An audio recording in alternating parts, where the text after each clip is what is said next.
오늘 하나님의 말씀은 누가복음 24장 1절부터 12절, 고린도전서 15장 57절과 58절 말씀입니다.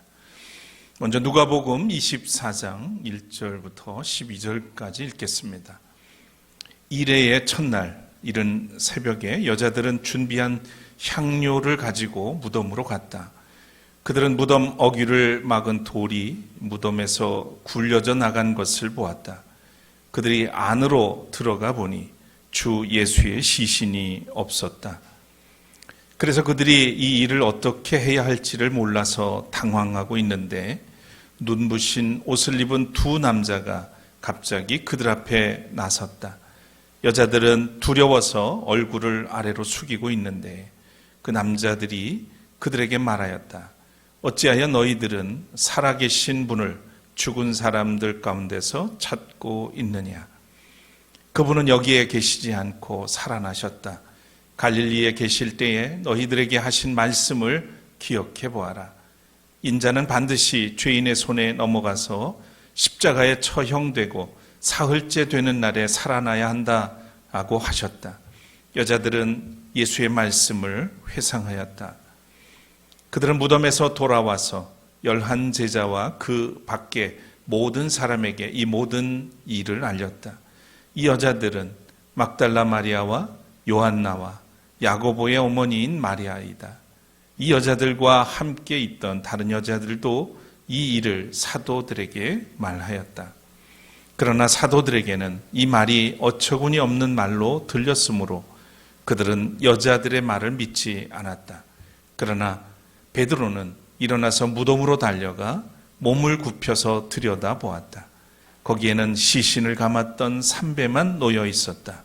그는 일어난 일을 이상히 여기면서 집으로 돌아갔다. 이어서 고린도전서 15장 57절 58절입니다. 그러나 우리 주 예수 그리스도를 통하여 우리에게 승리를 주시는 하나님께 우리는 감사를 드립니다.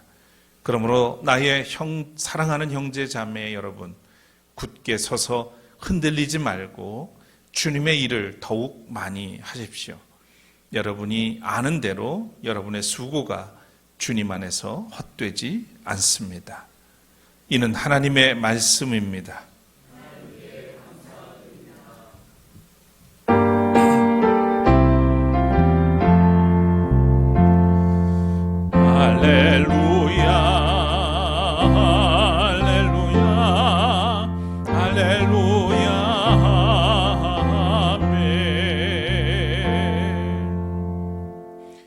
앉으시겠습니다. 오늘은 주님의 날, 예수 그리스도께서 죽음을 이기시고 무덤에서 부활하신 영광스러운 날입니다. 오늘 이 날에 여러분에게 우리 주님의 이 부활의 기쁨과 소망 그리고 생명력으로 충만하시기를 축원합니다. 먼저 찬양 올리겠습니다.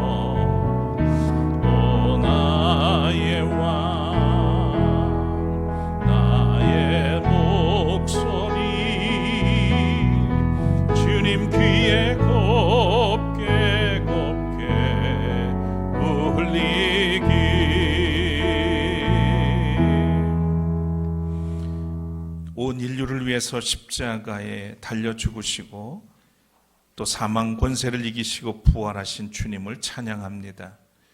오늘 이렇게 복되고 거룩한 주의 날, 주께서 부활하신 이 날을 기억하며 우리가 함께 모여 예배드릴 수 있도록 은혜를 주시니 감사드립니다. 우리에게 영원한 생명을 주시기 위해서 죽음을 이기시고 부활하신 주님, 오늘 이 시간 우리 가운데 다시 살아 계셔서 또 우리가 그 생명을 가지고 세상 속에서 거룩한 삶을 살 뿐만 아니라 이웃들을 살려내고 이 어그러진 세상을 바로 변화시키는 믿음의 일꾼들이 되게 하시고 부활의 증인들이 되게 하여 주옵소서. 오늘도 주의 말씀으로 우리를 이끄십니다. 주님께서 성령을 통해서 우리를 다스려 주시고 새롭게 하시고 또 결단하며 세상으로 나아갈 수 있는 이 예배가 될 수 있도록 우리 모두를 이끌어 주시옵소서. 부족한 종에게 지혜와 능력을 더하시고 이 시간 주의 도구로 사용하셔서 주의 뜻을 이루어 주옵소서. 예수 그리스도의 이름으로 간절히 기도드립니다. 아멘. 다시 한번 우리 주님의 부활을 감사드리고 또 우리의 부활을 기뻐하며 우리 하나님께 영광을 돌립니다. 지난 주일 오후에 우리 교우들과 함께 영화 본회포를 감상을 했습니다. 이 영화의 마지막 장면은 1945년 4월 9일 플로센브르크 수용소에서 교수형이 집행되던 날의 아침, 그 아침의 모습이 그려집니다. 보네퍼는 아주 의연한 모습으로 교수대를 향해 가면서 한 문장의 유언을 남깁니다. 죽음은 끝이 아닙니다. 영원한 삶의 시작입니다. 이렇게 형장의 이슬로 사라진 보네퍼, 그의 시신은 베를린의 한 공동묘지에 묻혔습니다. 그리고 그의 묘비에는 이렇게 새겨져 있다고 합니다. 디트리시 보네퍼, 그의 형제들 가운데 서 있는 예수 그리스도의 증인. 여러 믿음의 형제들 가운데 서 있는 예수 그리스도의 증인. 이렇게 써 있다는 말이죠. 그는 고난받는 그리스도의 종이었으며 부활하신 주님과 함께 살았고 순교를 통해 부활하신 그리스도의 증인으로 살아간 진정한 그리스도인이었습니다. 그리스도인들은 사도신경을 통해서 예수의 부활과 몸의 부활을 믿는다고 매번 고백합니다. 부활은 사도들을 비롯하여 모든 그리스도인의 신앙 고백이죠.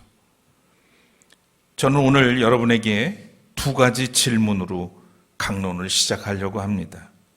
첫째는 여러분에게 예수 그리스도의 부활은 무엇입니까? 사실로 인정하고 또 확신하고 있습니까? 부활하신 주님과 함께 영원히 살 것이라고 믿으십니까? 두 번째 질문입니다. 예수님의 부활을 의지하여 일상의 부활을 경험하고 있습니까? 부활신앙이 여러분의 삶을 변화시키고 있습니까? 하는 질문입니다. 부활에 관하여 아는 것과 부활을 믿는 것은 다릅니다. 예수님의 부활을 믿는 것과 우리가 일상에서 부활을 사는 것은 다른 문제가 아닙니다. 몸의 부활은 우리가 죽은 이후에 일어날 사건만을 의미하는 것이 아니라 현재 나의 삶의 자리에서 일어나는 사건으로 승화하는 것입니다. 그래서 부활 사건이 지금 우리 삶에 끼치는 영향은 무엇인가 하는 것은 매우 중요한 문제입니다. 성경에 쓰여진 부활이라고 하는 단어는 헬라어로 아나스타시스라는 말입니다. 아나스타시스. 이 말은 죽었다가 다시 영원히 사는 것을 의미합니다. 기독교 신앙의 핵심 교리지요. 예수 그리스도의 부활과 관련되어 다시는 죽는 일이 없이 썩지 않는 몸으로 사는 것을 가리킵니다. 예수께서 자신을 가리켜 나는 부활이요 생명이니 나를 믿는 사람은 죽어도 살고 살아서 나를 믿는 사람은 영원히 죽지 아니할 것이다 라고 했습니다. 약속을 하셨죠. 사도들의 메시지 그 핵심도 부활이었고, 부활은 죄와 죽음에 대한 승리요 또 구원의 확실성을 담보하고 있습니다. 오늘 읽은 성서의 본문은 우리를 이 문제의 한복판으로 이끌어 줍니다. 예수께서 십자가에서 숨을 거두신 후에 그 시신은 아리마대 사람 요셉의 준비된 가족묘의 장사가 되었습니다. 안식일이 지나고 여인들이 전통을 따라 장례 의식을 치르기 위해서 이른 새벽에 무덤에 갔습니다. 그들은 예수님이 하셨던 말씀, 부활의 가능성에 대해서는 전혀 부활에 대한 염두를 두고 있지 않았죠. 예수께서 죽으심과 부활에 관해서 반복적으로 예고했지만 그들은 이 말씀을 실제적 사건으로 받아들이지 않았습니다. 무덤에 찾아갔던 이 여인들은 눈부신 옷을 입은 두 남자, 즉 천사들에게 예수님께서 부활하셨다는 소식을 듣게 됩니다.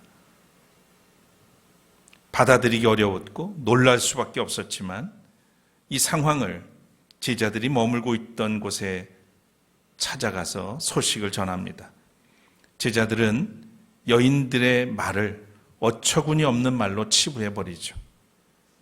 그 중에 유일하게 베드로만이 무덤에 달려가서 세마포 자락만 남아있는 광경을 발견하고 놀랍게 여기며 다시 돌아오게 됩니다.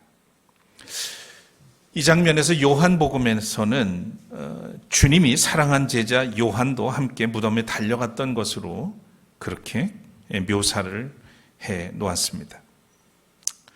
오늘 누가복음은 예수님의 부활을 처음부터 직접 증언하기보다는 예수님의 무덤이 비었다는 사실과 이를 둘러싼 주변 사람들의 반응을 묘사함으로써 경이롭고 신비한 예수의 부활을 보다 입체적으로 묘사해 놓고 있습니다. 제자들마저 부활하신 스승을 만나기 전까지 주님의 부활을 여전히 어처구니 없는 일로 여기고 의심을 합니다. 심지어 동료 제자들이 부활하신 주님을 만났다는 그런 이야기를 듣고서도 나는 주님의 손과 발에 난 그 목자국을 만져보지 않고는 또 옆구리의 창자국을 만져보지 않고는 믿을 수가 없다고 떼를 쓰는 제자도 있었습니다. 결국 그들은 훗날 부활하신 예수님을 직접 보고 나서야 부활을 사실로 받아들이게 됩니다. 또한 그들에게 성령이 임하신 후에 주님의 부활이 모든 사람의 소망이라는 사실을 깨닫고 부활의 증인으로 살아가게 되었습니다. 이렇게 예수님의 부활은 오직 이를 실존적으로 믿고 받아들이는 이들에게만 삶의 변화를 일으키는 능력과 소망이 됩니다. 주님의 부활이 나를 위한 하나님의 놀라운 은혜임을 믿음으로 받아들일 때 과거의 사건이 아니라 오늘 일상에서 현재적 사건이 됩니다. 부활의 능력, 생명의 역사가 삶 가운데서 일어나게 되는 것이죠. 사도 바울은 고린도전서 15장에서 부활에 관한 문제를 아주 심도 있게 다룹니다. 예수 그리스도의 부활과 그리스도인의 부활을 언급한 후에 오늘 서신서 본문으로 읽은 것처럼 부활에 관한 결론을 말합니다. 우리 주 예수 그리스도를 통하여 우리에게 승리를 주시는 하나님께 우리는 감사드립니다. 어떤 승리일까요? 사망 권세를 이긴 승리입니다. 부활로 인하여 우리에게 주어진 생명의 승리이죠. 우리의 부활의 신앙은 우리의 삶 전체에 영향을 끼칩니다. 부활 사건 이전에는 사망의 권세가 최고의 권세였는데 예수 그리스도가 부활하심으로 사망 권세는 더 이상 우리를 지배할 수가 없습니다. 이제 예수 그리스도의 부활로 사망이 억압하던 시대는 끝이 난 것입니다. 그래서 사도들을 비롯한 믿음의 선진들은 부활의 증인으로서 거친 그 순교의 길을도 주저없이 나아갔던 것이죠. 일상의 부활은 일상생활 속에서 그리스도 부활의 의미를 실천하고 체험한 것을 의미합니다. 이는 단순히 부활절을 지내는 것뿐만 아니라 매일의 삶 속에서 예수 그리스도의 사랑과 기쁨 그리고 부활의 희망을 실천하는 것을 말합니다. 영성 신학자이자 목회자였던 유진 피터슨의 일상 부활을 살다라고 하는 책이 있습니다. 그런 현대인에게 부활은 현대 그리스도인들에게 있어서 부활은 교회와 신앙인 곁에서 설 자리를 찾지 못해서 서성이는 어색한 손님이 되었다고 말합니다. 부활이 기독교적 영성 형성의 기초임에도 불구하고 한없이 빈약한 존재감을 드러내고 있다고 지적한 겁니다. 그는 현실에 뿌리박은 영성을 말하면서도 일상 영성의 중심 자리에 부활이 놓여야 한다고 강조를 합니다. 그는 이렇게 썼습니다. 내가 관심을 갖는 것은 이처럼 우리의 일상과 평범함을 조건으로 포괄적 의미의 기독교적 삶을 회복하는 것이다. 다시 말해 실천적 영성의 회복이다. 그것은 수련회에 간다거나 강연회에 참석한다거나 혹은 특별한 집회에 가야만 실천할 수 있는 무언가가 아니다. 바로 우리 가정과 일상적 삶 속에서 실천되는 부활의 영성인 것이다. 이렇게 적었습니다. 오늘이 장애인의 날인데요.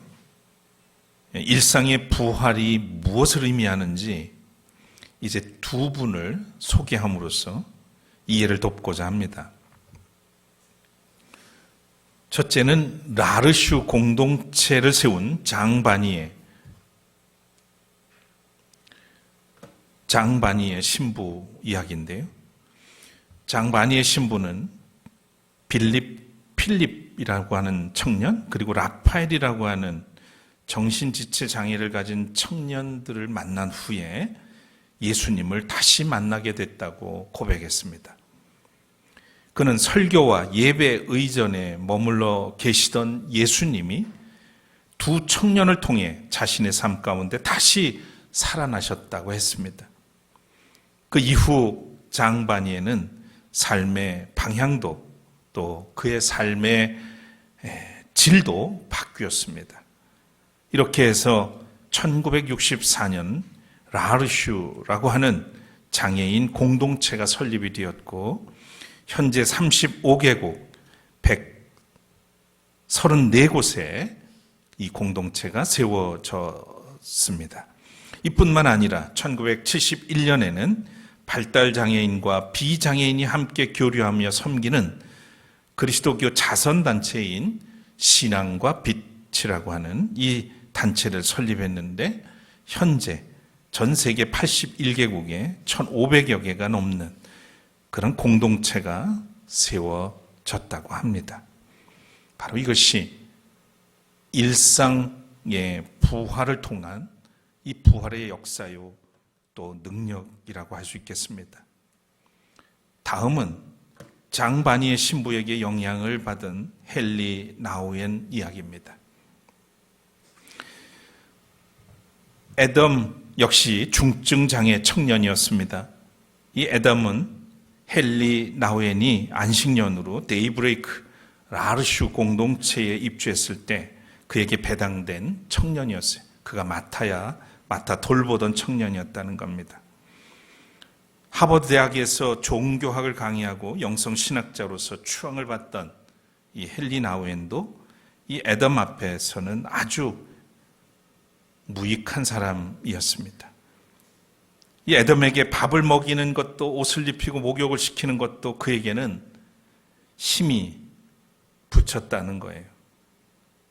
그 몸을 가지고 살아가는 애덤이라는 이 청년도 있는데, 그를 곁에서 돌보는 것만으로도 자기가 한없이 부족하고 보잘것없는 존재라는 것을 깨닫고 좌절을 합니다. 애덤에게는 화려한 수사가 있는 예수님에 대한 강의가 아무런 소용이 없었던 거죠. 헨리 나우엔은 예수님을 섬긴다는 것이 결코 형이상학적인 것이 아님을 깨닫습니다. 그리고 그는 안식년이 끝나고 대학으로 돌아가는 것을 포기하고서 애덤 곁에 머물게 됩니다. 결국 헨리 나우엔은 이 애덤을 자신의 품에서 고이 하늘나라에 보내게 되죠. 그 후 그는 부활의 예수님을 만났다고 고백했습니다. 애덤은 자신의 삶에 깊이 남아 움직이는 힘이었다는 거예요. 그리고 이 애덤 이야기를 할 때마다 사람들이 새 힘을 얻는 것을 보았다고 증언하고 있습니다.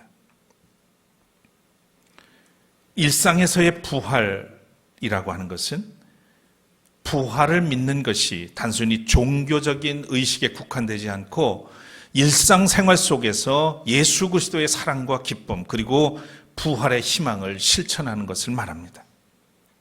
부활이 우리 주님이 부활하셨다는 역사적 사실에만 집착한다면 오늘의 나에게는 성화 속에 박제되어 있는 십자가와 다를 것이 없습니다.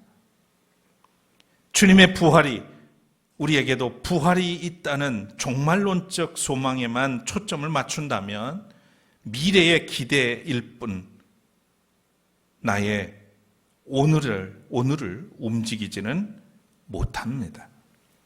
주님의 부활은 우리에게 그래서 현재이어야 합니다. 주님의 부활은 오늘의 나를 움직이는 힘이어야 하는 것입니다. 그렇다면 우리는 어떻게 일상의 부활을 경험하고 실현해야 할까요? 앞서 소개한 유진 피터슨은 이렇게 안내합니다. 먼저 신비를 인정하지 않는 세상에서 반복되는 노동과 일터의 삶을 부활의 경이로움으로 일깨우라고 합니다. 그러기 위해서는 먼저 충분히 안식과 침묵이 필요하다는 것을 강조합니다. 안식과 침묵하는 가운데 잃어버린 부활에 대한 경이로움을 되찾아서 식탁 앞 같은 일상의 자리에서 마음의 태도와 습관을 훈련하면서 살아가라고 합니다. 부활 신앙을 품은 부활절 공동체로 함께할 친구들이 필요하고 이를 확인해주는 또한 세례가 필요하다는 사실도 지적을 합니다. 부활 신앙은 과거가 아니라 오늘의 이야기, 지금 일어나는 사건이어야 합니다. 예수 그리스도의 부활이 전부가 아닙니다. 장차 우리도 부활할 것을 믿는 것이 전부가 아닙니다. 오늘 죽음의 두려움이 엄습하는 무덤 같은 삶에서 벗어나야 하는 것이죠. 스스로 올가맨 세마포를 풀어헤치고 빛을 가로막는 어둠 속에 가둬두는 마음을 짓누르는 그 무거운 돌덩어리를 치워야 하는 겁니다. 그것은 부활의 능력으로만 가능합니다. 일상의 부활 신앙으로 변화될 수가 있습니다. 일상 속 부활 신앙은 잠자는 영혼을 말씀으로 깨웁니다. 창조 세계를 바라보며 하나님의 은총의 눈을 뜨고 경탄과 신비의 은혜를 누리게 합니다. 일상 속 부활 신앙은 자아를 짓누르는 과거의 상처와 아픔에서 벗어나 자유를 누리게 합니다. 삶의 질고를 디딤돌 삼아서 모든 것들을 사랑하게 하죠. 일상 속 부활 신앙은 거짓과 위선에서 벗어나 진리 안에 머물게 합니다. 모든 사람들에게 사랑과 친절을 베풀고 어려움을 겪는 사람들을 위로합니다. 이처럼 일상 속 부활의 영성은 그리스도인으로서의 삶의 질을 높이고 희망과 기쁨을 느끼게 하며 주변 사람들에게 선한 영향력을 선사합니다. 오늘 사도 바울은 이렇게 권고하고 있습니다. 같이 한번 읽겠습니다. 나의 사랑하는 형제 자매 여러분, 굳게 서서 흔들리지 말고 주님의 일을 더욱 많이 하십시오. 여러분이 아는 대로 여러분의 수고가 주님 안에서 헛되지 않습니다. 아무리 과학정보통신 기술이 발달하고 로봇과 AI 기술이 고도화된 그런 세상의 한복판에 살더라도 부활의 신앙을 굳게 붙잡으라고 합니다. 그리고 구원의 소망을 가진 자로서 흔들리지 말라고 합니다. 설 자리를 찾지 못해 서성이는 어색한 손님이 되어버린 우리의 부활 신앙을 다시 굳건하게 붙잡으라는 겁니다. 그 수고가 결코 헛되지 않을 것이라고 사도 바울은 경험을 통해서 우리에게 증언해 주고 있습니다. 사랑하는 여러분, 부활은 과거의 사건에 머물지 않고 지금 우리의 삶을 이끄는 능력입니다. 우리 삶의 실존으로 부활을 받아들일 뿐만 아니라 일상에서 부활의 능력을 체험하고 실현해 나가는 그리스도인이 되시기를 바랍니다. 예수 그리스도의 부활 신앙으로 우리 안에서 삶을 변화시키고 일상의 부활 영성으로 이웃과 세상을 변화시키는 참된 능력 있는 그리스도인들 되시기를 주의 이름으로 축복합니다. 아멘. 거듭의 기도 드리겠습니다.